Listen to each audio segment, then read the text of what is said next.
Ada orang-orang yang tidak bahagia dinas oleh Al-Quran. Coba baca dalam Al-Quran, ada orang-orang yang dinas oleh Al-Quran tidak akan bahagia. Satu, la yuflihul kafirun, la yuflihul zalimun, la yuflihus sahirun. Tidak akan bahagia orang-orang yang kafir, tidak akan bahagia orang-orang yang zalim, tidak akan bahagia orang-orang tukang sihir, tukang merubah sejarah. Sihir itu, sahir itu tukang merubah sejarah, menina modok, menina bobokan pikiran orang untuk tidak sesuai dengan yang sebenarnya, merubah-rubah sejarah Indonesia yang merdeka oleh Insinyur Soekarno, oleh Mbah Hasyim Asy'ari, Mbah Wahab Hasbullah, Bisri Sansuri, ulama-ulama Nusantara, pejuang-pejuang Nusantara, sekarang dirubah katanya hari penetapan 17 Agustus 45 oleh Habib. Ini perubahan. Tidak ada dalam sejarah masa lalu. Tidak ada di dalam kemerdekaan kita, di dalam merebut kemerdekaan dari penjajah Jepang, dari penjajah Belanda. Cerita orang-orang Habib-Habib berjuang untuk NKRI teu aya ora ono. Tapi hari ini sejarahnya ditulis seperti itu. Apakah orang-orang Sendang Agung akan membiarkan sejarah leluhurnya di masa lalu dirubah oleh orang-orang zalim, oleh tukang-tukang sihir, menyihir dengan merubah sejarah? Itu lebih kuat daripada melet perempuan. Mana? PW ini ajian peletnya udah dikasih, jangan macam-macam. Melet perempuan itu paling manfaatnya untuk dirinya dan mafsadatnya untuk perempuan yang dipelet itu. Tapi kalau merubah sejarah, memelet sejarah, mensihir sejarah, 7 turunan bahkan sampai kiamat kita akan dijajah oleh yang merubah sejarah kita.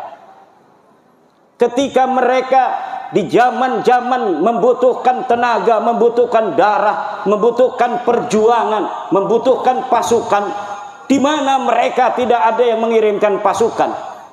10 November 1945 yang datang ke Surabaya untuk menyerahkan nyawa adalah orang-orang Madura, orang Surabaya, orang Trenggalek, orang Kebumen, orang Pasuruan dan sekitarnya, orang Gresik, orang Jember.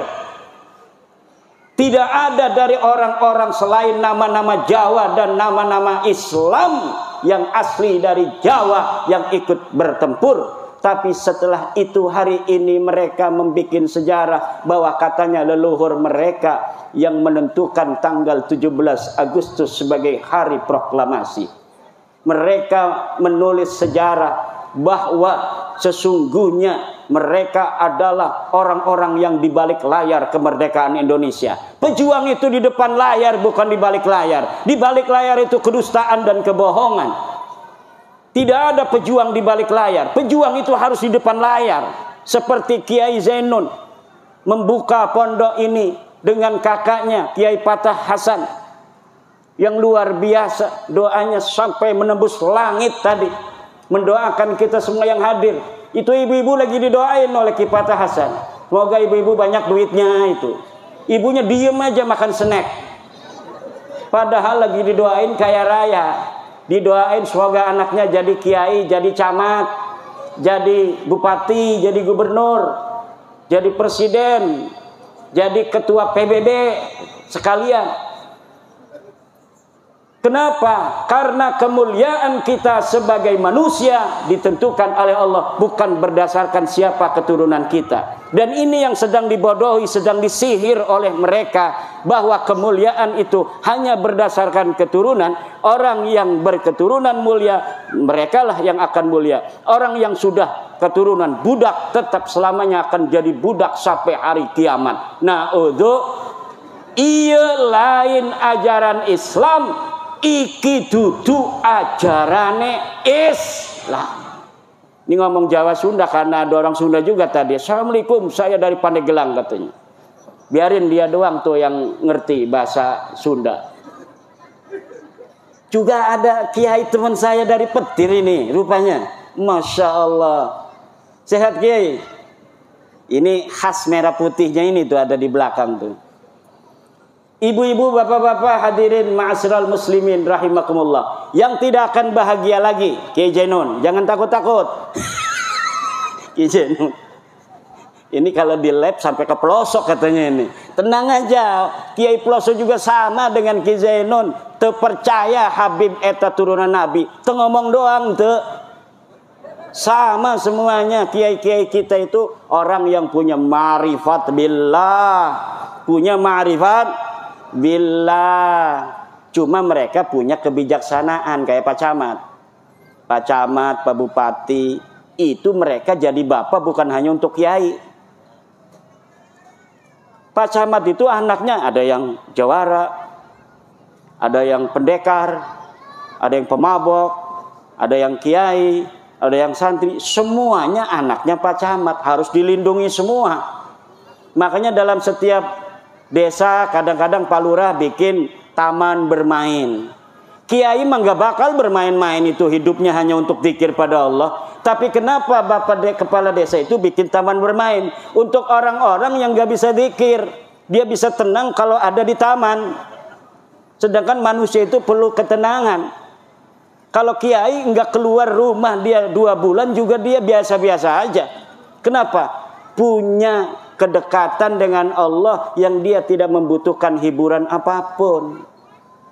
Tapi manusia tidak sama. Ada yang kadang-kadang dengan Al-Quran saja dia udah cukup merasa tenteram. Ada yang tidak perlu baca Al-Quran, dia hanya zikir kepada Allah. Ada juga yang butuh selawat baru dia bisa nangis. Kalau baca Sallallahu ala Muhammad, baru dia bisa nangis.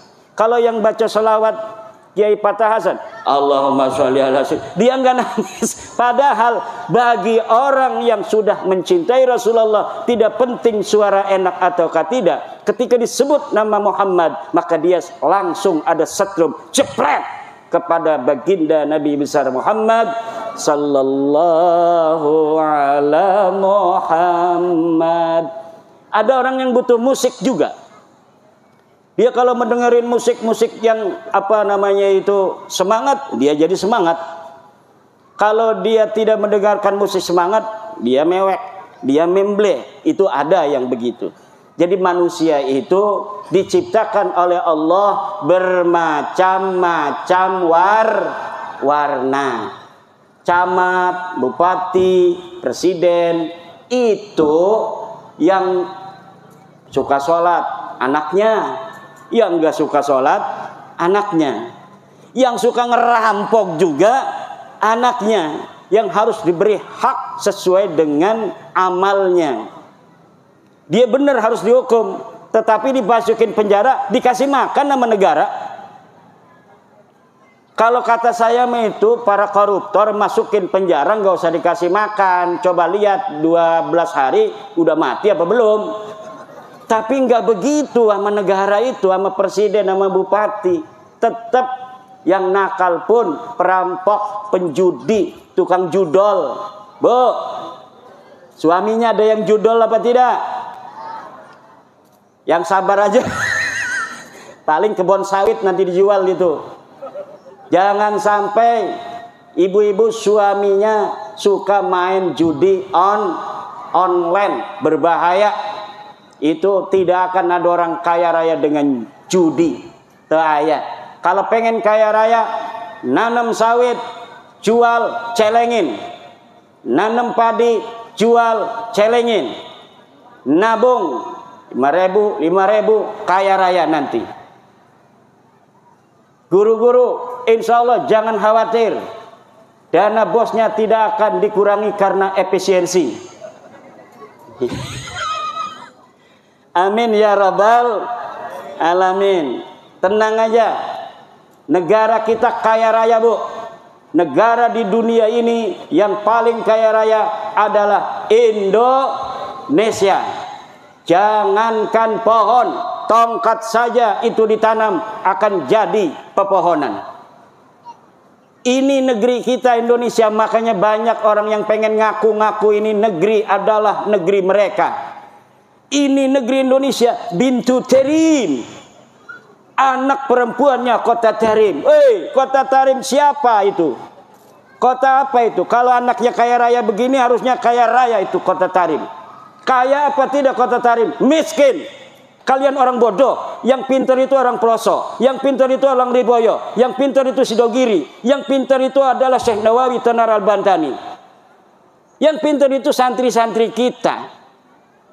Mereka hanya punya sahirun, menyihir bahwa kami lebih mulia dari kalian, kami lebih hebat dari kalian. Ilmunya nggak ada.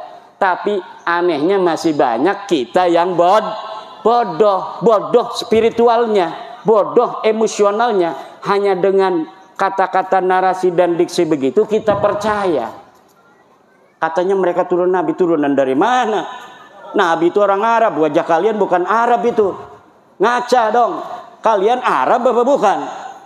Tes DNA-nya aja bukan orang Arab, orang India, orang Kaukasus.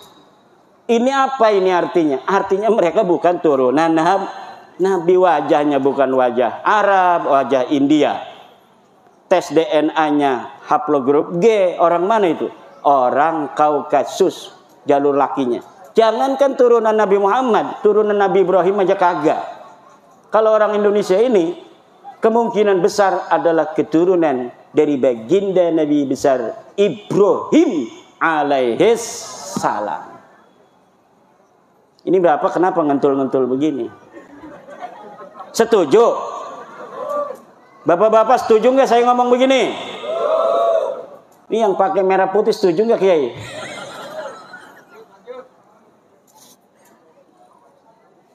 Tapi lanjut-lanjut udah jam 12. Karena apa? Yang paling penting acara khataman begini anak-anak kita yang tampil. Betul, Bu? Anak kita tadi coba. Saya itu ingat anak saya semalam tampil khataman juga. Direkam sama santri saya, dikirimin. Yang satu laki-laki nganceng, dipanggil tuh kabur dari panggung. Yang satunya lagi assalamualaikum doang begini aja. Salah. Pas saya lihat ini anak dua ini, ya Allah luar biasa. Padahal namanya sama dengan nama anak saya, Nabila. Nama anak saya Nabila juga. Tapi dia udah punya suami, punya pesantren. Kalau yang satunya adiknya, ini suruh semalam kabur dari panggung. Kakaknya juga, dulu kakaknya yang sekarang sudah kuliah, umur 5 tahun suruh tampil juga begini. Maju kabur juga. Masya Allah. Nah makanya tadi anak siapa itu yang mau tampil begitu? Itu sudah anugerah minallah, fadlun azimun. Mudah-mudahan saja dia nanti sampai besar menjadi harapan ibunya, harapan bapaknya, kebanggaan gurunya, dan akan bermanfaat untuk agama, bangsa, dan negara. Amin. Tapi ibu-ibu kalau punya anak kayak anak saya itu, jangan putus asa. Jangan putus asa. Terus saja berdoa. Mudah-mudahan saja anak yang kabur dari panggung itu nanti jadi macan panggung. Kenapa? Karena kalau masih kecil begitu masih banyak kesempatan. Anak saya yang sekarang kuliah itu kecilnya begitu. Tapi sekarangnya alhamdulillah. Matan takrib tamat, Fathul Qorib tamat, Sarah Hikam tamat. Sekarang lagi Fathul Mu'in baca sendiri. Lah, jadi apa? Apapun yang terjadi dengan anak kita ketika masih kecil, nakal kayak setan, kayak dajjal nakalnya. Tapi itu belum selesai, bapak-bapak. Jangan, kayaknya anak saya ini nggak ada kesempatan, nggak ada harapan. Tidak ada. Semua anak-anak kita berpotensi menjadi anak-anak bermanfaat dan mempunyai kedudukan dalam hidupnya nanti di masa yang akan datang. Semuanya sama. Saya sebagai guru, sebagai pengasuh pesantren, ada anak kelihatan anak kiai, alhamdulillah. Ada anak bapaknya aja tatoan, tapi pengen anaknya jadi kiai katanya. Alhamdulillah. Kadang anaknya nurut. Ada lagi yang anaknya memang anak nakal udah. Udah memang dikeluarkan dari berbagai macam sekolahan. Katanya di Jakarta sekolah tawuran melulu, minum-minuman. Apakah bisa diterima di sini, Yai? Saya kalau bisa untuk menjadikan anak ini menjadi anak yang soleh, ini pahalanya 200 kali lipat daripada anak kiai tadi yang datang kemari kemudian jadi anak soleh. Semakin besar kita itu bekerja, maka semakin besar pahala yang akan kita dapatkan. Semakin susah kita mengajar anak kemudian berhasil, maka pahala yang akan kita jadi, apa yang akan diberikan Allah kepada kita akan semakin besar. Jadi saya tidak pernah berputus asa ngajarin anak, ngajarin santri. Dan ketika ada yang datang kelihatan ditolak di pondok lain, ditolak di pondok ini, ditolak di sekolahan itu karena nakal, kata saya mudah-mudahan aja takdir nurutnya sama saya. Maka saya tetap terima.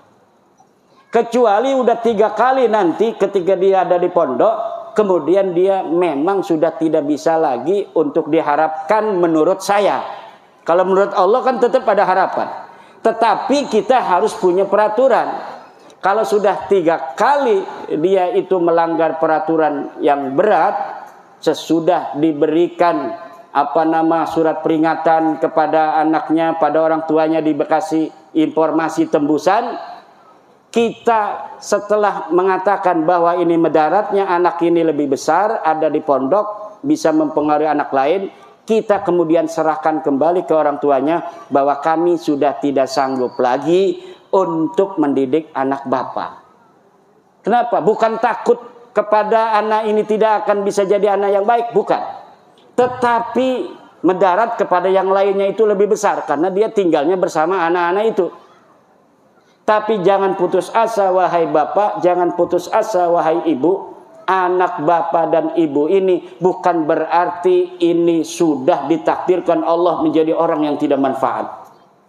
Pondokin lagi, mudah-mudahan saja takdirnya, solehnya dia dengan kiai yang lain.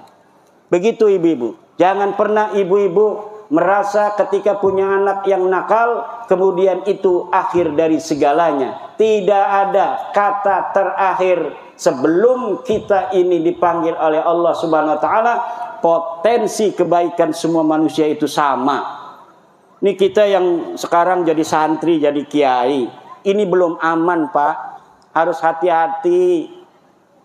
Harus aman dan iman. Kenapa?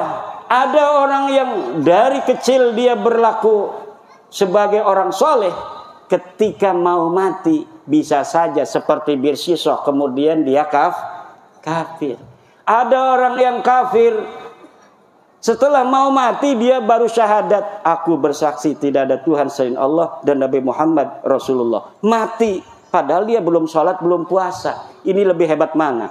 Lebih hebat ini orang yang diberikan hidayah oleh Allah di akhir hidupnya.